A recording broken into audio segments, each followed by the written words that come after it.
Good day, ladies and gentlemen. My name is Jeffrey Honneus, and I am the author of A Divided World. This book is enhanced with over 50 colorful, intriguing pictures and maps, which encapsulates an exciting view of a divided world.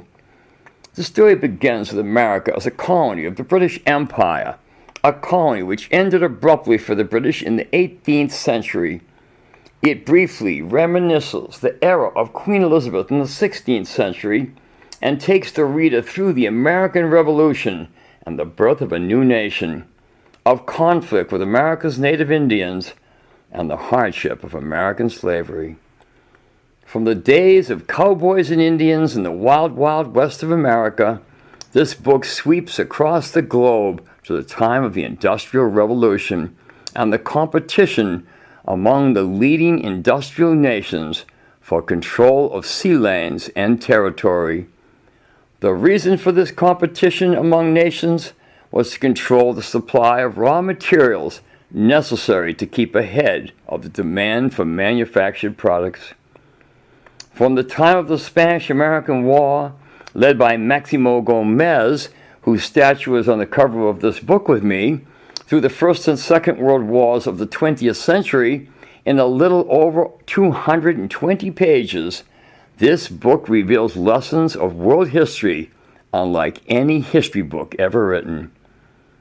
This dramatic story moves along rapidly with the intensity and passion of a novel, and even more realistic is the message to mankind written in blood, spelling out the famous words, "The best laid plans of mice and men go astray." A Divided World explores the self-centered interests of the colonial powers in dealing with both India and China. This was the catalyst and the cause of communism in China today.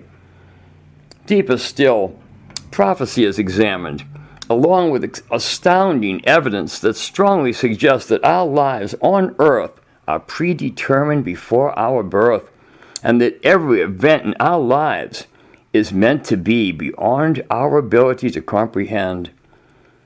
Reading A Divided World is like taking a trip around the world that will refresh your memory to what was happening in the past is no different than what is happening today, and that is a world of ongoing conflicts.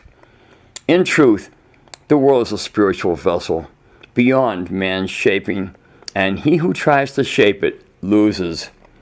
Alexander the Great, Napoleon Bonaparte, and Adolf Hitler all tried to shape the world for the sake of conquest, and they all failed, but not before costing the lives of millions of innocent souls. The final chapter of A Divided World is called God's Classroom. It presents many of the present problems facing our little glass house called Earth. It looks at our worldly problems from a radical point of view and suggests radical concepts of dealing with them. After all, when the world faces a crisis, decisions have to be made that would not be necessary in the normal growing pains of an advanced society. There are things in this world we must be ready to sacrifice our lives for.